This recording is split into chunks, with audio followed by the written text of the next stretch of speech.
Vasudevendra yogindram natva jnana pradam gurum mumukshunam hitarthaya Tattvabodho bhidiyate.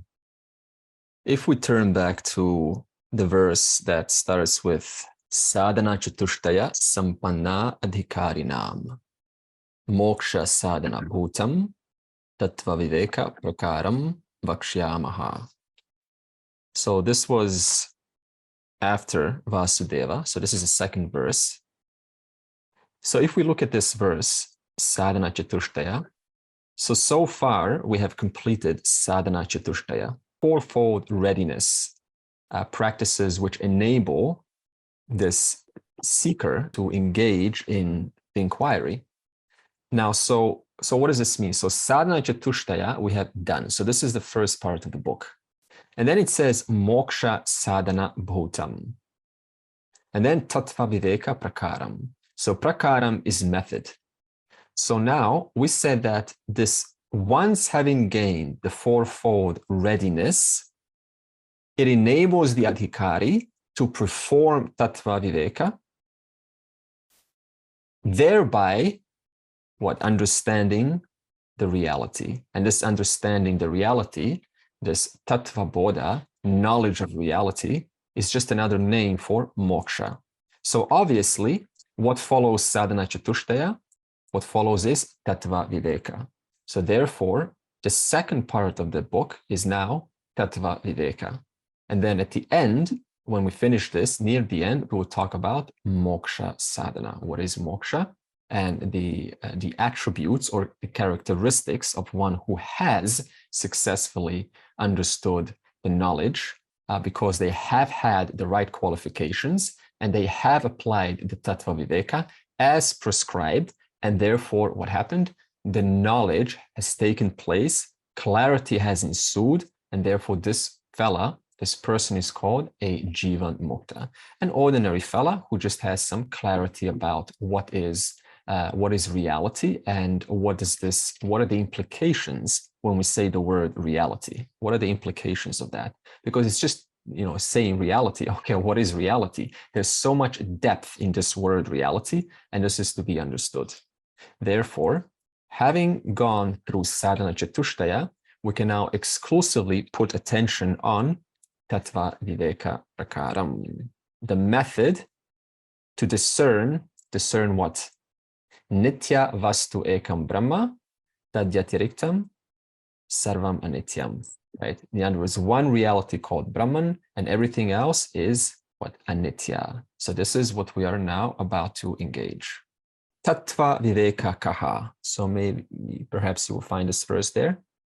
Tattva viveka kaha atma satyam tadanyat sarvam mithya iti. So look at these two words, satyam and mithya. Okay, so this is the inquiry to be worked with now.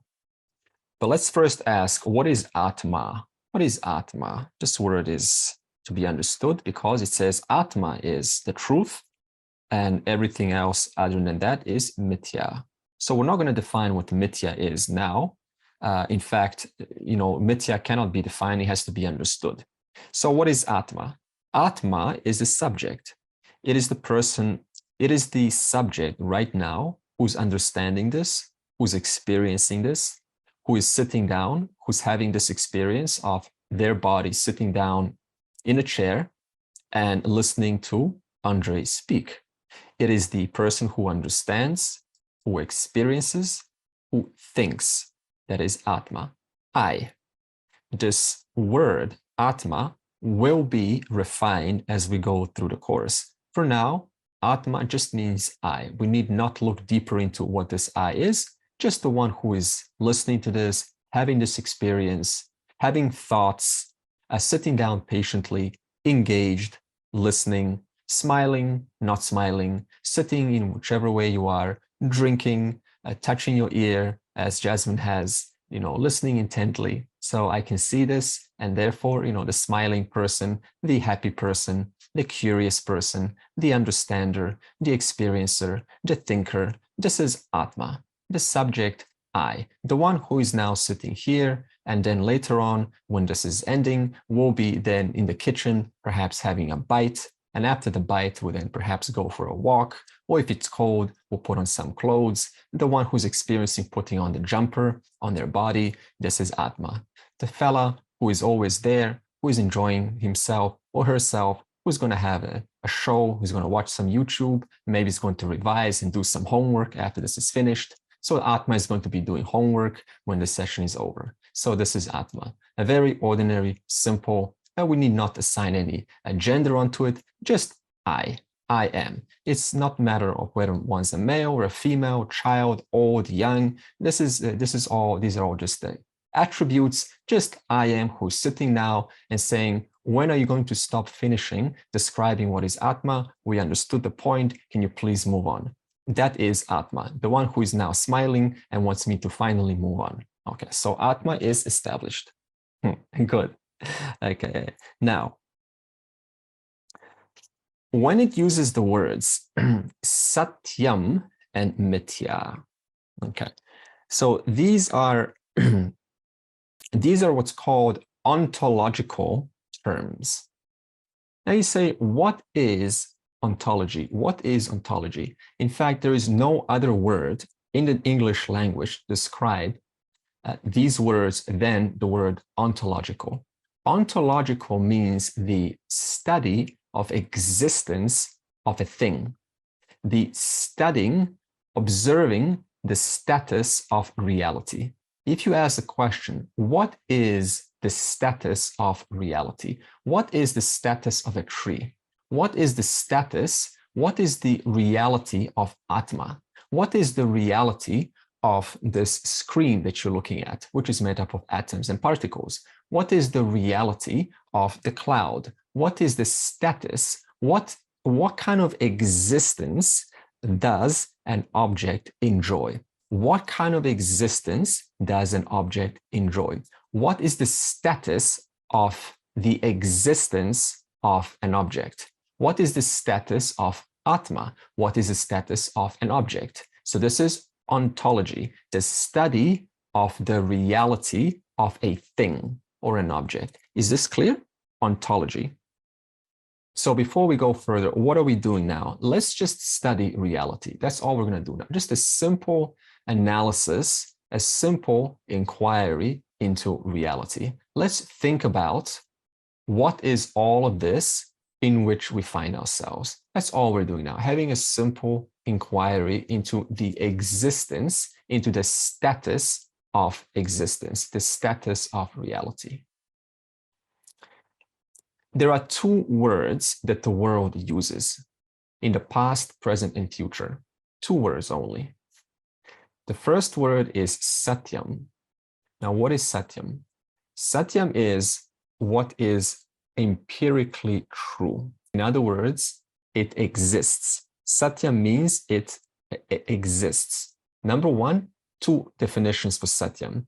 It exists. That means you cannot deny it because it exists. If I hold anything like a cup, right? A cup exists, right? You see it. So this is what? This is Satyam, right? You hold anything right, in your hand exists. It's Satyam.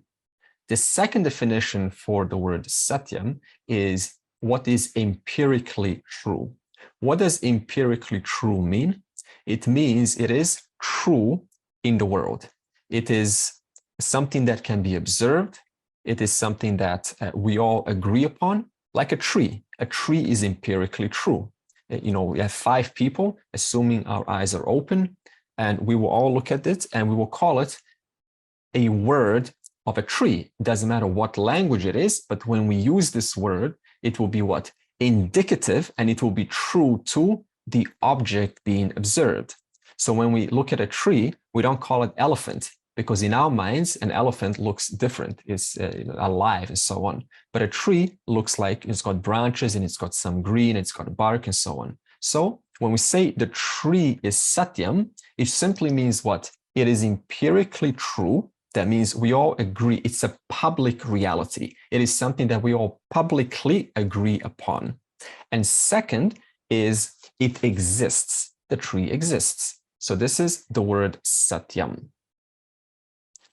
The second word that the world understands in any culture is Tuccham. Tuccham, Tuccham, Tuccham. What is Tuccham? Remember, these are ontological words. Okay, this is the studying the reality of an object. What is Tuccham? Tuccham means, number one, it is fake. So if you go to a black market and you buy a fake Apple watch, that watch is called Tuccham. It's a fake brand, right? Now, this is not what we're interested in, because this is obvious, and but what we really want to do is the second definition of Tuccham, which is it empirically does not exist. Suppose, I have here, this is from my house. Do you think this is Satyam or is this Tuccham? Can you tell? 5 points if you get it right. Do you want a different angle? Observe, please. Is this Satyam or is this Tuccham? It's both. It's both. No, you're trying to outsmart us, Paul. Okay, it is either empirically true. Okay, in other words, it comes from nature, or what it is, Tuccham. It is fake, right? It is fake. In this case, it is what? It is fake. In other words, it looks very, it's very hard to tell, right? It looks very close to a real, what we call this? What kind of a flower would this be? I will call it a shoon flower, okay? A beautiful flower. Now, this flower, look at the status of this flower. It borrows from the empirical world. It borrows something that is representative. So this flower represents something that is in the real world called a flower. However, what happened? Is this a Satyam flower? So we took something that is Satyam and we created a fake version of it. We created a version that represents it, but it is not it's not empirically true. It is fake. It is not it's man-made. So now this is what's called what kind of ontological status does this flower enjoy? We say it enjoys what? Enjoys Tuccham. Now, look at this. Over here, we have a different kind of leaf. This is, very funny. This is from Australia. I brought it over 16,000 kilometers. I could have just went out here and picked something, but shows us how we are attached to things from our own country, right? So now this is from my garden in Australia. And this is this Tuccham? No, it's not Tuccham. It is empirically true. It grew in a bush, but this is called Satyam. Satyam. In other words, it is empirically true. But look at both of these exist. Both of them exist. So now, even if you say that which is not empirically true, it still enjoys what? It still enjoys existence. It still enjoys Satyam. It's still, you cannot deny. Even if it's fake, you cannot deny it. Now, so this is what kind of order of reality does this enjoy? It enjoys Satyam. What kind of order of reality does this enjoy? It enjoys Tuccham. So now when we say one thing is Satyam and another thing is Tuccham, what are we talking about? Are we talking about an object called Satyam and Tuccham? Or are we talking about your understanding of the ontological status of an object? What are we talking about? We're talking about a temporary situation. We're talking about a temporary. We're talking about good bow. So we're talking about the status, the ontological status of an object. Yes, one is, they're both temporary. We understand that. But in other words, there's no such thing called Satyam or Tuccham in the world. When we say one thing is Satyam, that means it's empirically true, and one thing is Tuccham, we simply mean what? Through our cognitive understanding, we understand they have a different order of reality. So there's no point, there's no question of pretending one's this one. It's just looking at it and understanding what reality it enjoys.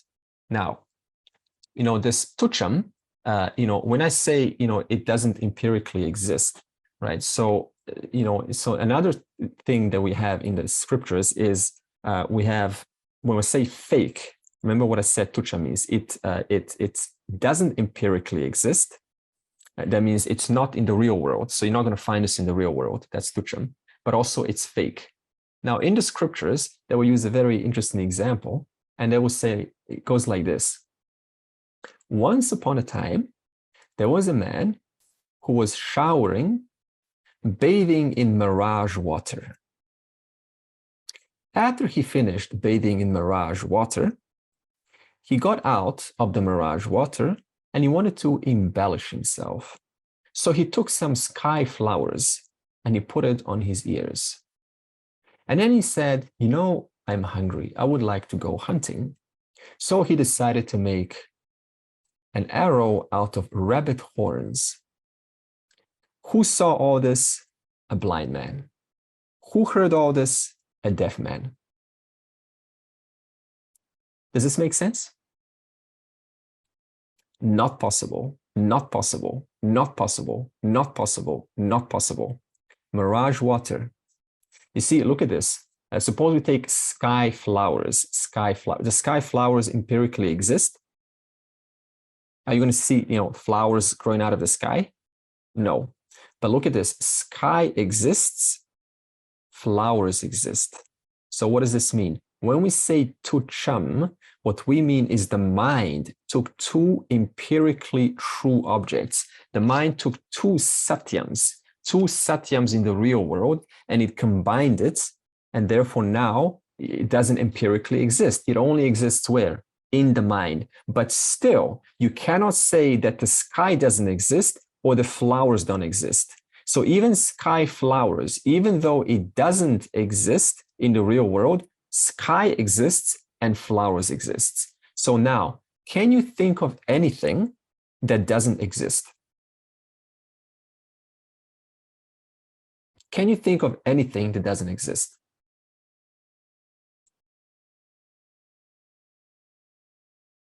Robert, you want to say something? Yeah, I can think of it, but I can't picture it. I can think of a square circle, which is logically possible, but I can't picture that. Yeah, exactly. Sorry. Good. So now square circle is exactly the same ontological status as sky flowers. It's called Tuccham. So a square circle is Tuccham. So now, it doesn't matter. So it's just beyond the level of imagination. That's not the point. Yes, we can imagine sky flowers and we cannot imagine a square circle. But the point is, what happened? The mind in its private little public world took a circle and took a square and it combined them together, right? So the point is not whether we can imagine it or not. The point is, it is what kind of an ontological status does it have? It enjoys Tuccham. Therefore, it is not empirically true. Okay, so this means the word Tuccham always includes something that is not in the real world, although you can kind of make a twist in your own mind and combine it together and then make some story about it. Okay, now. Can we say heaven and hell? Yeah, now heaven and hell.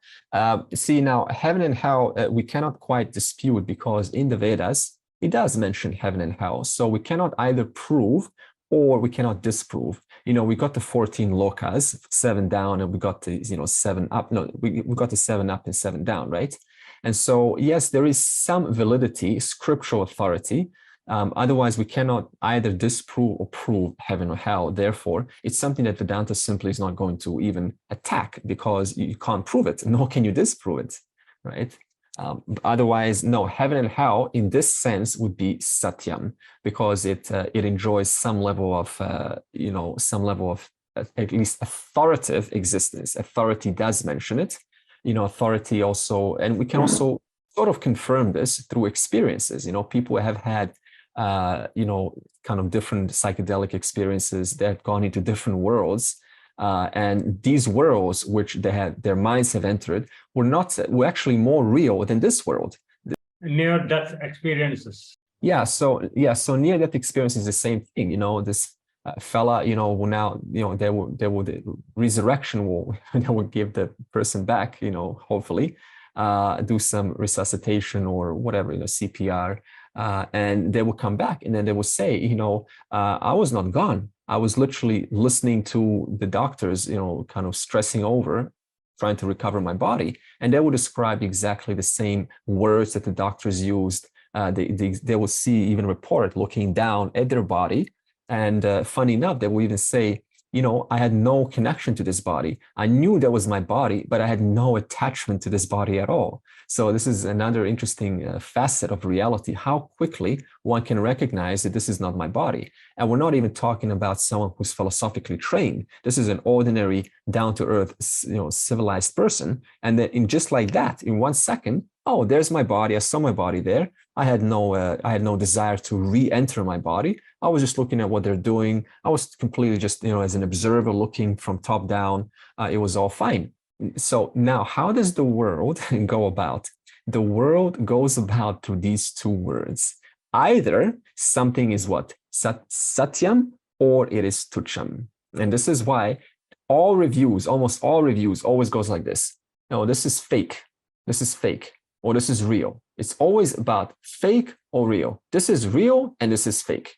So what kind of a perception does this create? Think about it. If something is either real or fake, and there's no in between, what kind of a perception does this create? A very black or white thinking. Black or white. It's either like this or like that, which is why in the West, it's much more prevalent in the Western world than it is in the Vedic culture, because in the Vedic culture, we have a different understanding. Whereas in the Western world, it's either real or it's fake, and there's nothing else to it. So now if it's real, go pursue. If it's fake, leave it alone. Don't touch it. And so it's a very shallow way to experience this world. So now, these two words are not enough to work with reality, because reality is multifaceted. So, for example, suppose that, okay, we'll take this. We have here what? We have shirt. We have shirt, and now, this is what? It has a useful function, this shirt. So now suppose we have two words, Satyam or Tuccham. Is this Satyam or Tuccham now? What ontological status does this enjoy? Satyam, right? Satyam, because it is empirically, I see it, right? It's empirically true. It's not non-existent. It's not, the shirt is here. I see it and I work with it. So it's Satyam. Okay. So the shirt has what? Satyam. And so we leave it at that. And we just walk away and we say, I want a Satyam shirt, right? Okay. Here's a Satyam shirt and you can now wear it. But now suppose you wear this shirt and you take a little strand of what? Cotton. Okay. And you start to pull away the strand of cotton little by little, little by little, and slowly the shirt starts to disappear, like line by line. It starts to disappear. And eventually the whole Satyam shirt is gone. Okay. Now, where did the shirt go? Where did the shirt go? It changed of dimension. The shirt changed perspective, it changed dimension. But where, okay, good, Bao. But where did the shirt go? Did it go anywhere? Did the shirt go anywhere? Is this even the right question to ask? Where did the shirt go? So I asked where, so suppose now you're right, I pull, and the shirt is gone. Just a second ago, the shirt we called Satyam. The shirt was what? Empirically true. It was absolute, because Satyam means absolute. It is what it is, and therefore it's either Satyam or it's what? Tuccham. That's it. If it's Satyam, it's real. But now I pull this little strand, the content from which the shirt is made of, and the shirt is gone. So now, can you say the shirt, having been gone, is the shirt Satyam? How can you call the shirt Satyam? Where's the shirt? There's no more shirt. Is the shirt Satyam? The shirt's gone. Just imagine, the shirt's gone. Is the shirt Satyam now? No. Is the shirt Tuccham? You cannot call the shirt Tuccham, because the shirt, it's not like the shirt doesn't exist. The shirt does exist. Remember, Tuccham is like something that's completely made up.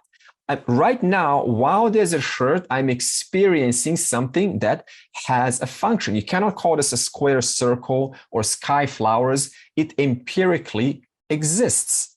So therefore, the shirt in this case is only Satyam. So now, having pulled the string, right, the shirt is gone. So what reality does the shirt enjoy now? Is it Satyam? No, because there's no shirt. Is it Tuccham? No, because the shirt was never Tuccham to begin with. It was Satyam. It was empirically true. It had a function. So this means we have a problem.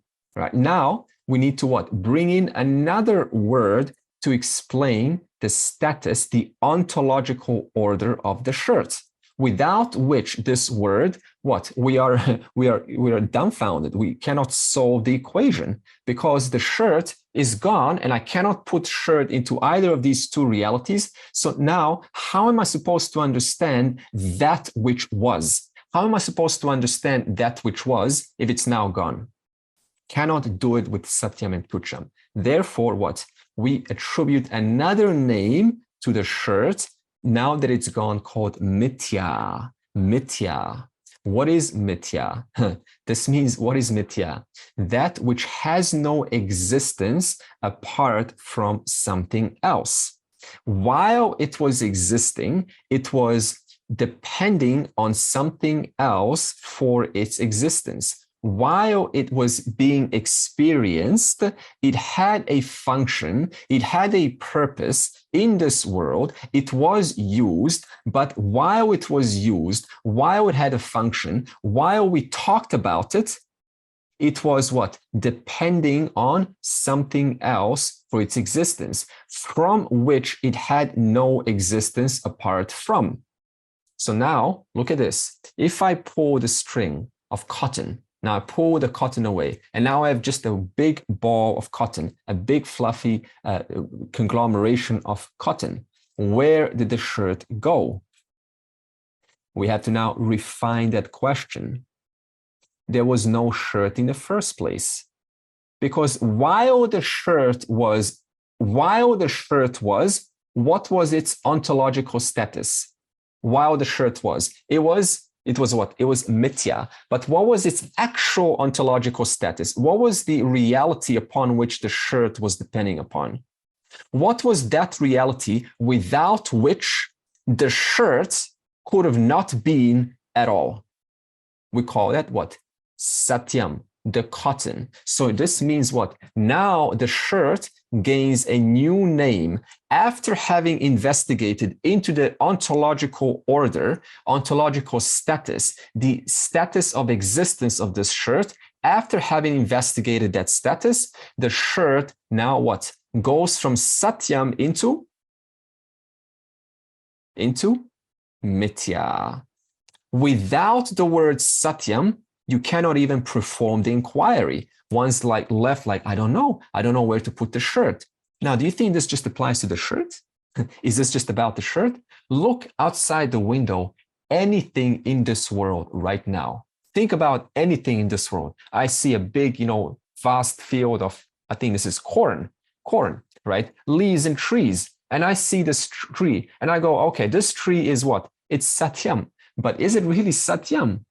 It is only Satyam if I take the word Mithya away. But if I look into the tree, that tree depends on something else, depends on cellulose. Cellulose depends on particles. Particles depend on atoms. Atoms depend on atomic nuclei. Atomic nuclei depends on electron, proton, neutron. That depends on bosons up and down. And even how many bosons up, not bosons, but how many quarks up and down, right? So you look at anything in this world, you take your own body, never mind the world. You take this hand, look at these fingers. They're depending on what? They're depending on what? Okay, so this is what? Satyam. The hand is Satyam, right? But is it really Satyam? So, what happens when I what? How many things is this component depending upon? Bone, flesh, skin, muscle, veins, blood. How many things is it depending upon? So this means when you introduce the word Mithya, what happens? We go from giving the world absolute reality into looking at what the depth of the ontological status of the world. So in other words, Mithya gives you depth.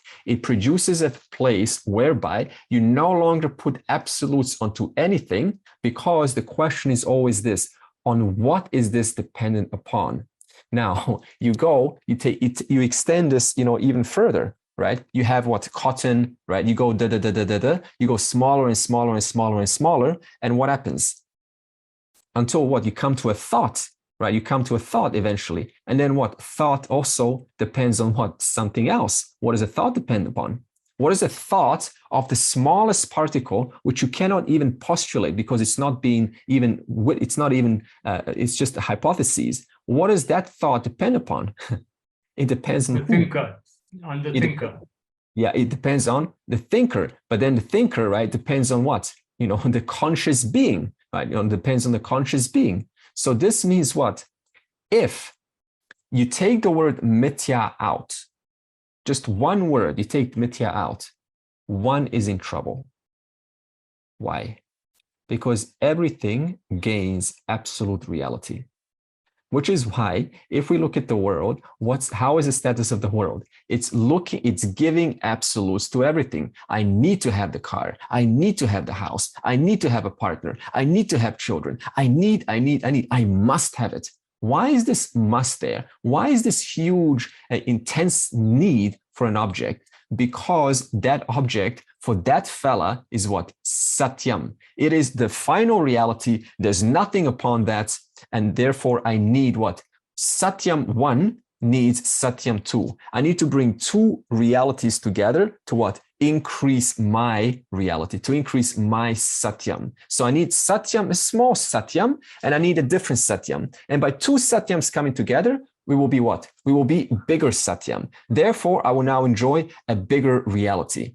So this is a product of not knowing about the status of this. What is it dependent upon? So now, it just touched upon Big Bang. Yeah. So Big Bang. Yeah, no, Big Bang, of course, it's what out of the Big Bang arises, they say first arises hydrogen, helium, and lithium, I believe, first three atoms that arise. Now, obviously, Big Bang, gives, time, space, and everything else. So obviously, this, of course, has to depend on something before even Big Bang came. Now, this, of course, will come in creation process when we speak about. But for now, suppose one person says this is a shirt. This is an inquiry, pay attention. One person says this is a shirt. The other person says this is cotton. Person A says this is a shirt. Person B says this is cotton. Could you say that they are both right?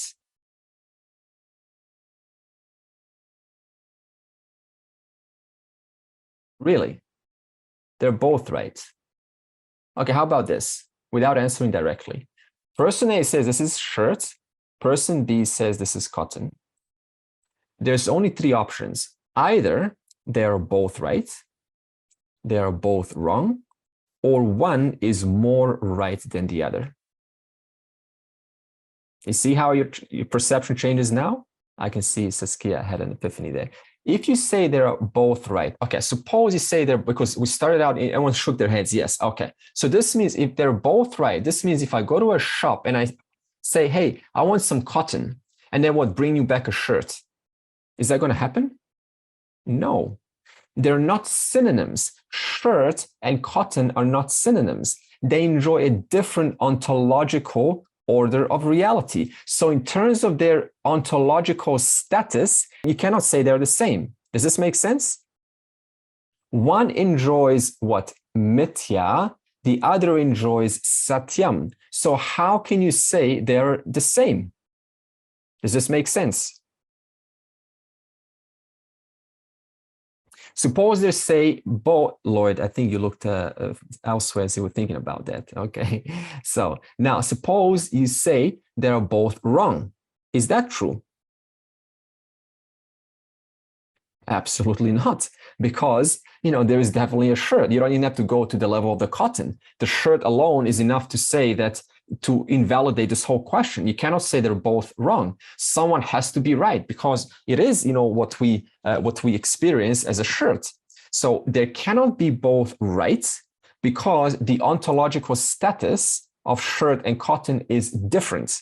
They cannot be both wrong, because there is a function of the shirt. The shirt has, a level of satyam. It has usefulness. Or what if we ask this? One is more right than the other. How does this sound? One is more right than the other. Which question would you choose out of these three? They're both wrong, they're both right, or one is more right than the other? The third option. Third option. You see how this starts to make sense now? So the question we ask, it resonates with your understanding. So if you say one is more right than the other, what are you saying? You're not discarding the shirt. You're just saying, looking through the shirt, observing the shirt, I recognize that its actual reality is what? Cotton. Cotton taking the shape of a shirt. That is true, but the shirt being produced, it has a dependent reality, being the cotton. Therefore, if person one says this is shirt, person B says this is cotton, then we say the only other proper question, only option is one has to be more right than the other. And therefore, the one who said it's cotton is what? More right, at the same time not discarding what is being witnessed right now. So in other words, the inquiry doesn't let one sort of dismiss things, but rather looks into the reality of an object and acknowledges that it does have a function, but what it's really dependent upon is something other than what it appears. It's something other than what I take it to be. It's something other than what I talk about.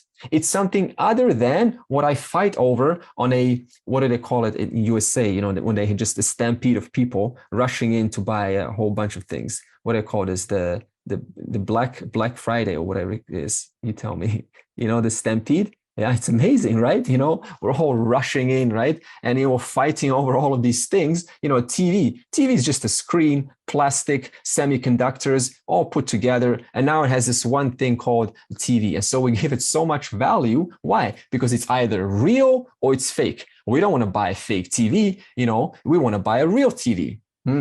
But Mithya now makes you question what is the real status of this thing which I'm fighting over, which I'm having an argument over. So now let's further analyze our experience in the light of Satya Mithya. Listen to the question. Can you think of anything without yourself? Can there be a thought of anything without you being there? Can you think of anything without the presence of yourself? Please do. Please think of something without you being there simultaneously. Impossible. And even if you say, yeah, Andre, I succeeded, think of shirt without you. This inquiry is taking place. Why? No matter how deeply you analyze the Satya Mithya relationship of this, you go, okay, this is Satyam. You look deeper. Well, this is now Mithya. What is now Satyam? Cotton is Satyam. Okay, so now Satyam is the final truth. No, look into the cotton. Cotton, you look into cotton. It is just cellulose. It's just molecules. So now cotton becomes Mithya and cellulose becomes Satyam. And you go, this is it. We can walk away. We're happy. No, cellulose is made of further atoms. So now cellulose is Mithya, atoms is Satyam. And you go, okay, we're happy with that. In fact, we were happy with that, only 200 or 300 years ago when we stopped at the level of atoms. But then you look into the atoms, they're made up of smaller particles. So now atoms becomes Mithya, particles become Satyam.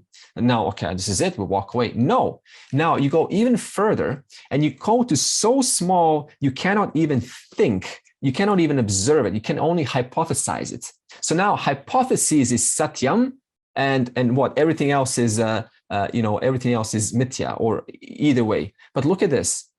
Can you even think of hypotheses without you? Can you even think, can you even inquire into the ontological status of anything without your presence being there? No. So never mind about how small things are. The point is, no matter how much you analyze, no matter how small or big we get, who is the invariable principle? Who is the invariable one? I. Which is why it says what? Atma satyam tadanyat sarvam mithya. Atma, the invariable principle, the one which cannot be negated, the one that is the final satyam, the one that is the invariable satyam, after which everything else is mithya. You understand this? Everything else becomes mithya because it all depends on whom? The conscious I. Atma, the conscious being. Therefore, we started out what? Oh, this is Satyam, but no, it's Mithya. And then the cotton is Satyam, no, it's Mithya. So everything ultimately gains this ontological status of what? Mithya. And who is that one upon which all the entire inquiry depends upon, without which the inquiry has no existence apart from? Who is that one? I, the one who is always present to accept, to receive the inquiry, in whose presence the status, whether it's Satyam, Tuccham, or Mithya, can take place. The inquiry cannot be without whom? I, Satyam. Okay, look at this now.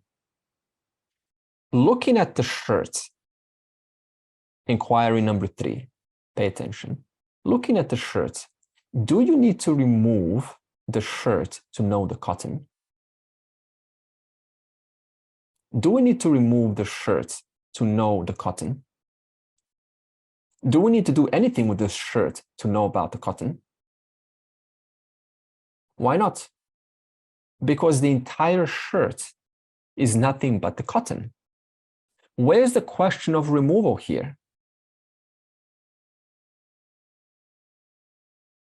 Do you need to remove a thought to know yourself? No. Do you need to, do you need, what? No? Yeah. Do you, is that a yes or a no? Do you need to remove a thought to know yourself? No, because ontologically both exist at different levels. Okay. In the actual reality, only the cotton exists, but in the subjective reality, both the shirt and the cotton exist together. Okay, so we'll break what Bal said now. So I asked the question, do you need to remove, suppose there's a thought that says, I am not Atma, right? I am, because it says Atma Satyam, the final reality, Tadanyat Sarva Mithya iti, everything else is Mithya. Now, suppose you have this thought and says, I have a thought about myself, and this thought prevents me from knowing myself as Atma, the final truth, because it says Atma Satyam. Atma is the final truth, the final Satyam, which can no longer be negated. Do you need to remove a thought that says that you are other than Atma? Do you need to remove that? Suppose you have a thought, no, I'm a lawyer. I need to remove the lawyer thought in order to know that I am Atma. Do you need to do that? Why do you need to do that when the entire thought can only be known in the presence of you? The entire thought, I am not Atma, that entire thought is what? It's Mithya, depending upon whom for its existence? Depending upon you, the one which is there to what? Accommodate that thought which says, I am not Atma. Do we need to remove the shirt to know the cotton? No, because the entirety of the shirt is cotton. Do we need to remove a thought to know yourself? No, because the entirety of the thought is yourself. Can you say that the thought is anything apart from yourself? The whole thought is just me. The whole thought is depending upon what? Depending upon me. So where's the question of removing a thought? Does a thought somehow cover you? Does a thought somehow kind of make you, unconscious? Non-existent? Does a thought make you non-existent? What's the content of your thoughts? That's the question. What is the content of your thought, which says you are not Atma, which says that you are, just a small being, a small person. I am a small person. Suppose there's a thought. I am a small person who is yet to understand the reality. Suppose this is a thought. I have not understood the reality. I am a small person who is yet to understand the reality. What's the content? What does that entire thought depend upon? That whole thought from beginning to the end, on whom does it depend upon? Depends on the one who is there, in whose presence this thought has what? Come to be. Without you, could this thought even take place? Without you, could this thought even enjoy its glory, which says, I am not Atma, I am not the reality. Without you, could that thought even take place? You, the conscious one. No. Atma Satyam, the invariable principle, tadanyat sarvam mithya iti, everything else is mithya. In fact, just to have a thought implies what? Implies the presence of Satyam. You, the one that you cannot negate. Okay, let me ask you this question. Are you right now depending on anyone else to validate that you are? Is someone like now telling you on the ear, hey, you are, I just want to let you know that you are, you are, you're conscious, you're conscious. Okay, I set my timer on. You're conscious every 5 seconds. You're conscious. No. Okay, so what does this mean? In other words, you being the one who does not depend on anything else or anyone else for your beingness, doesn't depend on anyone else to be, to know that you are. When you say I am, you don't depend on anyone else. It is self-evidencing. It is self-known. It is known of its own self. It doesn't need to be confirmed. It is known to you, none other than to yourself. You don't need anyone's help to know that, which is why it says Atma Satyam, the final Satyam. Everything else depends on whom for its inquiry to take place. Depends upon you.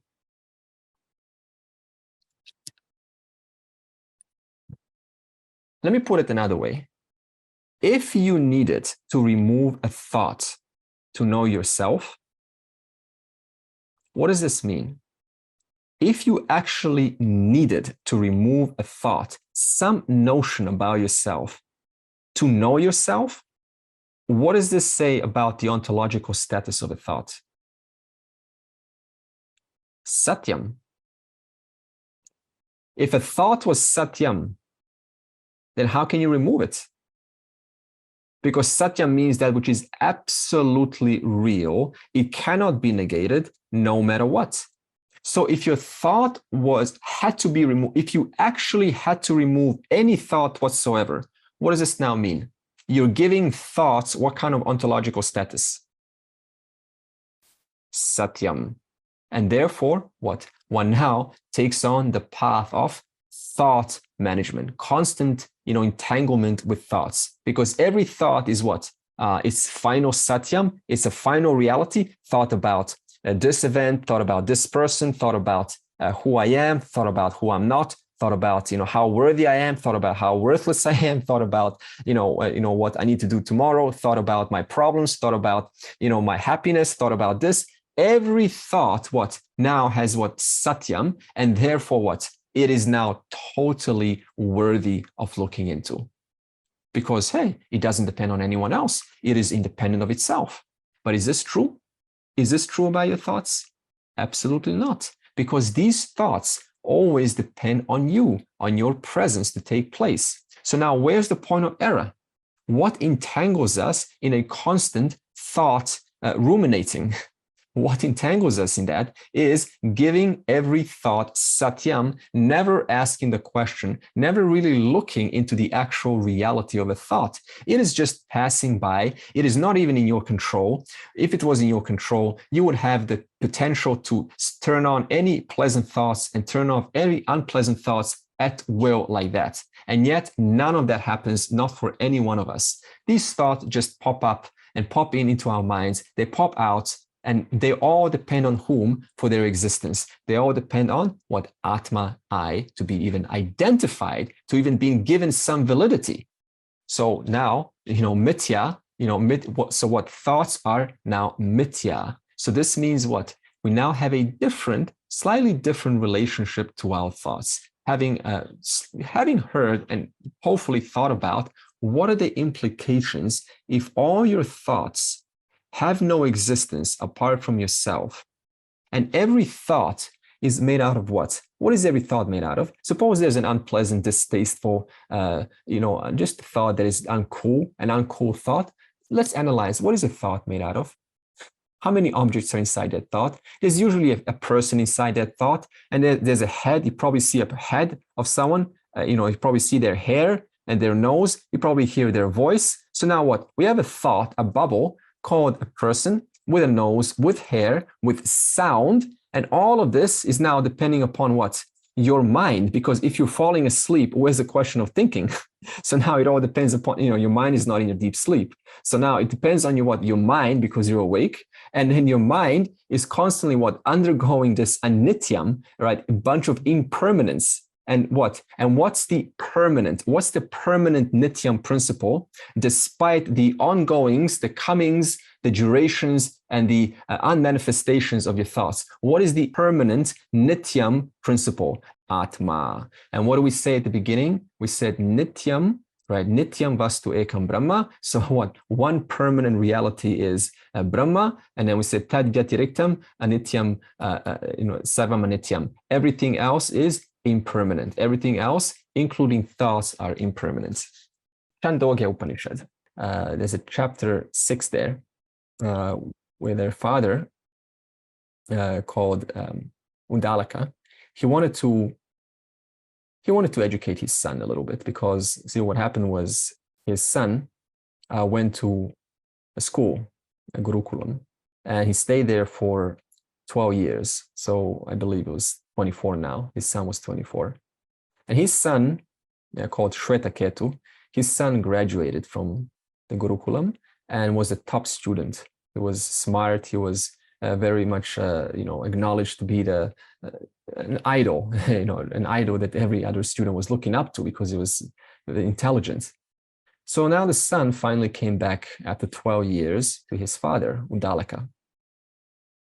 But then the father noticed, it was a wise father, noticed that the son was kind of showing a little bit of arrogance. He had his shirt unbuttoned and kind of acting all cool, and I am the top kid in the class. I just finished school and got friends all look up to me. And the father was very annoyed by this. He was like, oh my God, this guy, he got top marks, but he lost his humility. What happened here? So now the father decided to have a little chat with his son. So he says, hey, Shwetaketu, come over here. I want to have a word with you. Yes, father, talk to me. What do you want? Whatever went on, right? And says, so what has your teacher taught you? What have they taught you? Oh, they taught me about the grammar, they taught me about chanting, they taught me about the 4 Vedas, all of this, they have taught me. Ah, interesting. And what else have they taught you? Well, they taught me about Sanskrit, they taught me about, different Upanishads. Okay. But have your teachers taught you that knowledge, knowing which all things at once become known? What? Can you repeat that question? Of course. Have your teachers taught you that knowledge, knowing which, once known, everything at once becomes known? Even the unknown becomes the known. The known becomes the known, and the unknowns become the known. And not only those things that you don't know, but those things that you do know, you at once know everything. It's like, not what? This is a confusing question. What kind of a question is this? If I study chapter 1 of the Gita, I don't know chapter 2. If I study chapter 2, I don't know chapter 3. If I study geography, I don't know science. If I study science, I don't know history. If I study history, I don't know Yajur. If I know Yajur Veda, I don't know Rig Veda. If I know Rig Veda, I don't know Atharva Veda. So this is how it works. If I know about, my friend's name, then I don't know about someone else's name. So this is how it is. So now, what was the sun's focus on? Where was the sun's focus on? Now look at this. Where was the sun's focus on for him to answer like this? He saw that everything what enjoys a Satyam reality. Therefore, if I know one Satyam, I don't know another Satyam. If I know that Satyam, I don't know another Satyam. But the Father said, do you know that knowledge, knowing which all things, including those things that you have heard and not heard, tasted and not tasted, smelt and not smelt, seen and not seen, all of that at once becomes known. And he says, no, I do not know this. This is an odd question. Help me out here. And so the wise father, so what did he explain to him? He explained to him this very concept, this very teaching of Satya and Mithya. He said to him, all things like the pottenware, like all pottenware, depends on what? Depends on the one content, which is through and through the entirety of the different pottenware. So if we have 10,000 pottenware, then you can only know about, one certain pot. You don't know about a different kind of pot. And if you know about a different pot, you don't know about another pot. But what, knowing which, you would have to at once know about all pots. What is it, knowing which, you would at once know about of all pots? Whether you know about, how these pots work or not. What would you have to know? You would have to know the content, the satyam that inheres, and because of which all pots enjoy their glory, which all pots are blessed by. What are all pots blessed by? They're all blessed by the one homogeneous content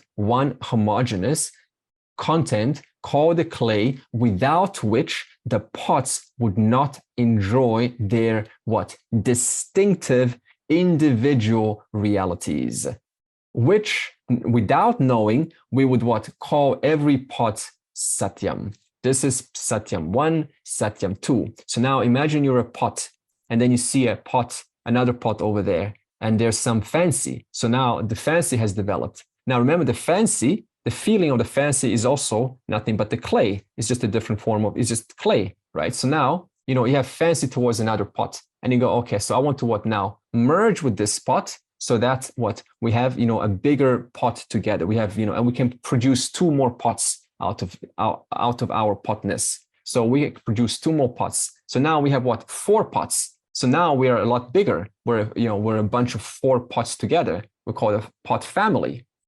But knowing which at once, no matter how many pots are produced, I know all things, whether they're known and unknown. This is the one Satyam, without which no thing can enjoy its distinctive individual glory. And so this Satyam is what is being spoken of here. I'd like to just delve into a little bit of confusion that can come up. Before, you were saying, what thought can I remove so that I can know myself? And then I got on to the thought, well, no. The thought that I am... The question was, do you need to remove a thought to know yourself? Yes. So I was thinking, well, perhaps I need to remove the thought that I am a body-mind. Yeah, but that thought depends upon who for that thought to be known. Yeah, I know.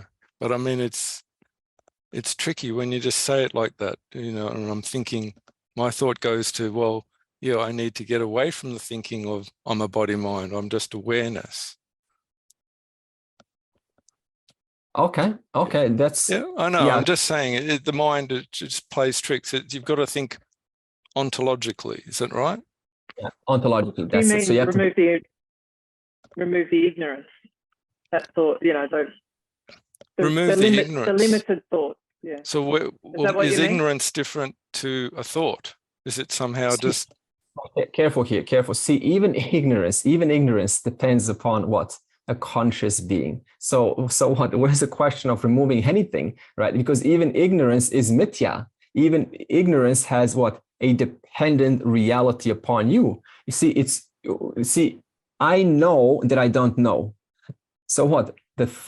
Ignorant, I know that I don't know. I know that I don't know how to speak, the full Swahili. I know that I don't know that. So now what, I don't know who I am. I don't know who I am. Oh, really? So what? The ignorance has not covered me, because if the ignorance covered me, then how would I even identify?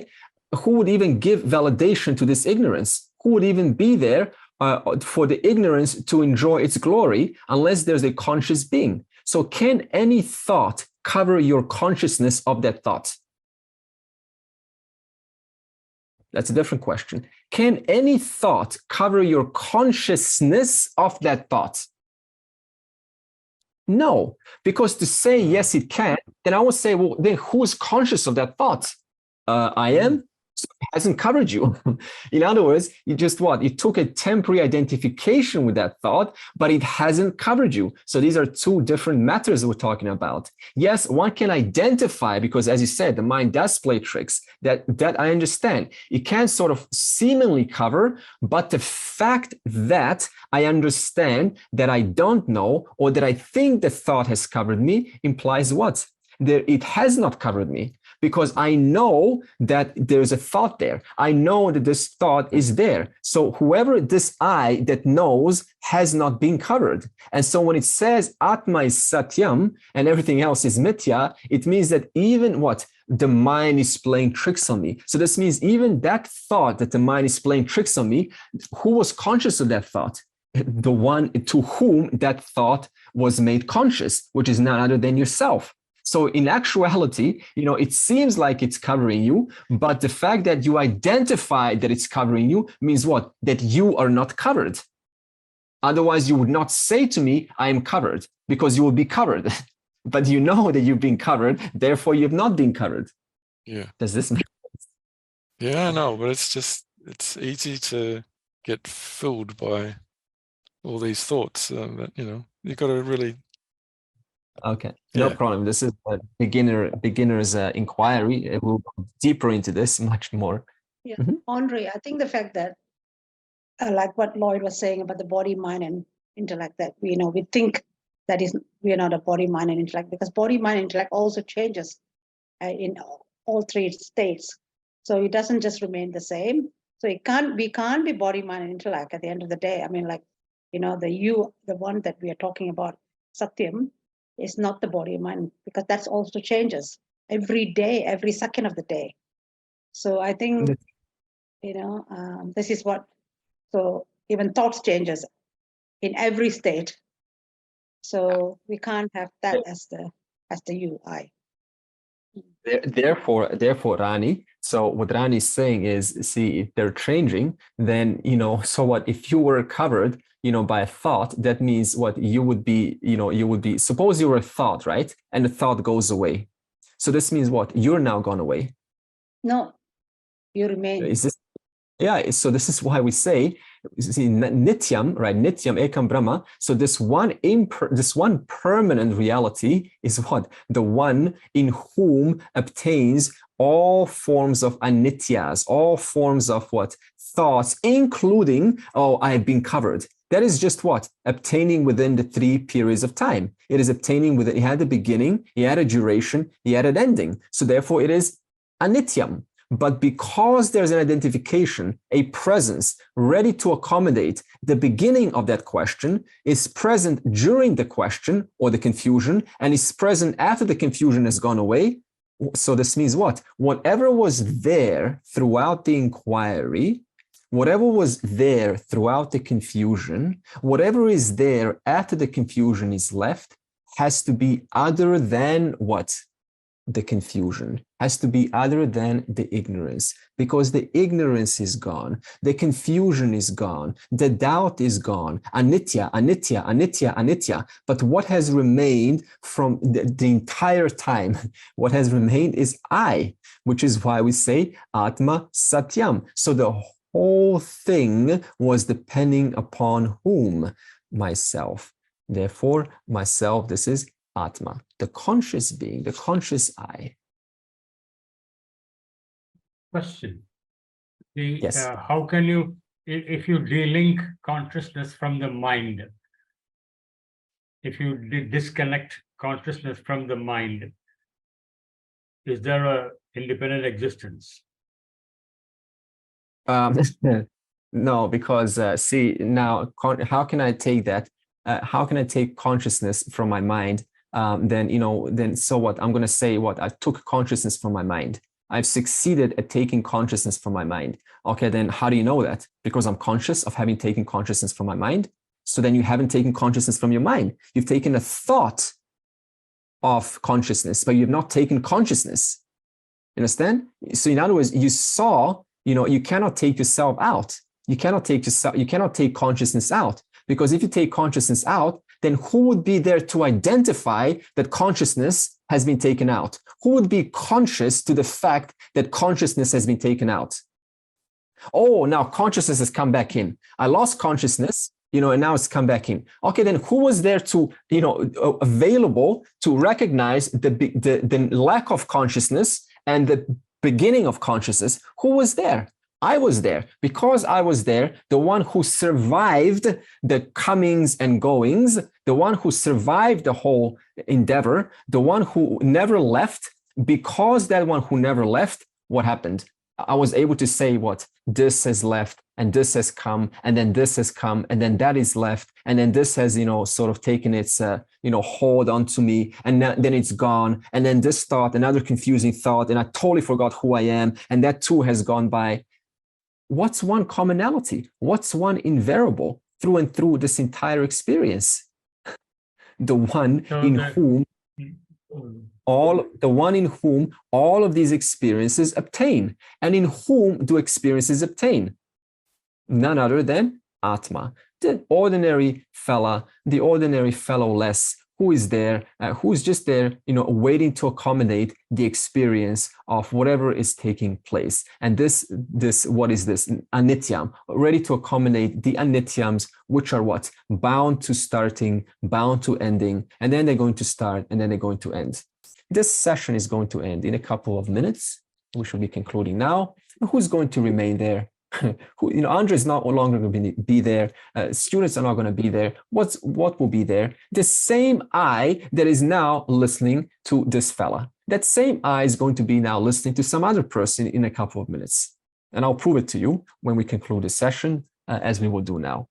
So just watch yourself, in the presence of you, and many other experiences this whole week will obtain, and not next week, but we will meet in 2 weeks. So we will not meet next week. We will meet in after next week. That same you that's here will be ready to accommodate the person, we call Andre, and he will be available equally in 2 weeks from now as this I is available right now, accommodating the closure. Let's close. Unless we have questions. We'll hold the questions for the next session. Om Purnamadav Purnamidam Purnat Purnamudachyate Purnasya Purnamadaya Purnameva Avashishyate. Om Shanti Shanti Shanti.